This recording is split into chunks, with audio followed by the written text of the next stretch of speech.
Hey everyone, welcome back to the channel. We got some things to talk about with the Corvette here. So I purchased a ProCharger race intercooler. You can see that over there. It's a 4.5 inch thick intercooler. It's a little bit wider. It has a second blow-off valve on it, in the hopes that maybe this one was a little bit restrictive, and that would bring the top end up and get me over that 1,000 horse mark before I do the pulley swap. Well, I put that big guy on, and it blocked so much of the radiator that even on just a normal 80-degree day, the engine coolant temps were minimum 226 degrees, and forget about using the AC. So whether or not that adds any power, I'm just not going to use it. I'm not willing to cut up my front crash bar to try and get some airflow around this intercooler to help keep the car cool. Now I do have the ProSpeed dual fan setup coming to help with what I already have, but even with that doesn't allow enough air to simply get to the intercooler. Normally some air comes in the front here, and underneath there's an air dam and there's a gap between the intercooler and the rad for additional airflow. Now since that thing was 1.5 inches thicker than this one, that gap was gone. So we're not going to be using that. It's going to be a great intercooler for someone that wants to do some modifications, but that's not something I want to do with this car, at least yet. But when that was on the car, without the methanol, I was still seeing 176 plus degree intake air temps after a 1 year, 4th gear pull out there in Mexico. So it wasn't doing too much better of a job controlling the IATs. So I do have to keep the methanol. I know I didn't want to, but it's going to have to stay. And I went from the single nozzle that was up here to a dual nozzle. Now it's under this, so you just have to take my word for it, but I had 2 nozzles up here, so twice as much methanol and as far away as possible, so it has the most amount of time to absorb the heat from the air that the intercooler is simply not able to remove. So what we're going to do is we're going to take this car up to the dyno tomorrow, and we'll tune her without the meth first, see what kind of power she puts down, and then we'll turn that meth on, pull the necessary fuel out, and see if we can creep up on that 4-digit number. So stay tuned. Worth mentioning, I'm still running the turbo guard. I don't like not running an air filter on the street, just because you can see these holes here are pretty big. They stop large things, but dust and all that stuff, it doesn't stop. But I have the full size, this is a DeWitt's radiator, and it's the full height, so I can't fit a solid 4-inch tube over this. So with the A&A air dongle, they call it, I lose a good bit of power. So what I'm going to do is I'm going to order up the shortened rad, and we'll put that in, and we'll make a 4-inch tube to the air filter right here, and I may even put some ducting down here to direct even more cool air up to the area to do whatever I can really to bring all these temperatures down. So one thing with this methanol setup on here, when I initially installed it with the single nozzle, I did not use a variable controller. It's just activated off of the same hob switch that activates my secondary fuel pump.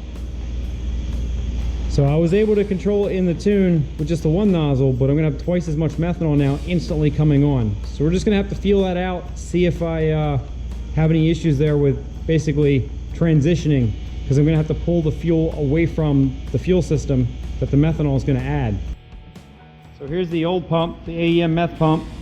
Can't really tell much from looking at it, but what happens is inside the seals fail and allow methanol to get into the there's a lower bearing here and an upper bearing on the electric motor, and they just freeze solid, and that's the end of that. These pumps are supposed to be 100% methanol compatible, even though for liability reasons they tell you not to pump over a 50-50 mix, but they haven't been lasting very long for me. And I did order a Pro Meth pump. I want to try that out, but it did not come in time. So I have another AEM pump in there. Hopefully it lasts until, well, the pump comes in Monday. So I don't know it'll last till then, but I'm going to probably wait a little while to replace it. We'll test out that Pro Meth pump. Hopefully I don't have those same problems. If I do, I don't know what I'm going to do. Throw this at somebody probably. Hey guys, we got it strapped down. I already made the fueling changes that I needed to do to lean it out with as much meth as I'm spraying. It's making really good power. So let's head over here and see what she's making now.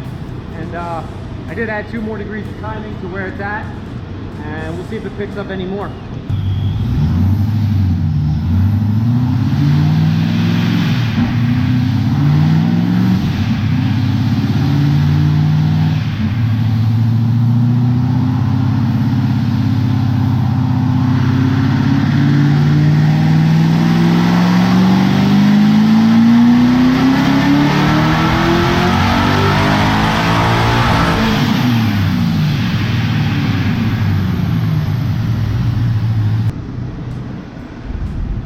Look at that. See if you can see that. 1019 and 808 foot-pounds. This thing is an absolute monster. But hang on, more timing, see what it does.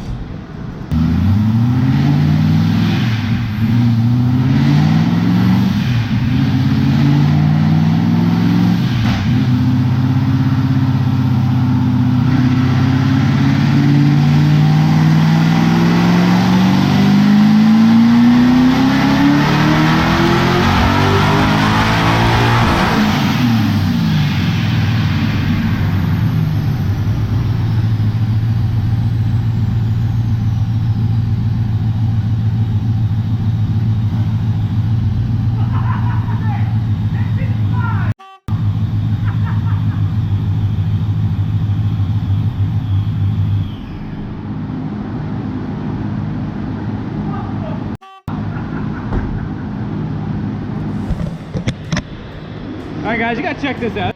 That's insane. Made 1055 and 911 foot-pounds of torque. I don't even know what I'm gonna do with all that power, but I'm just gonna do burnouts to 150.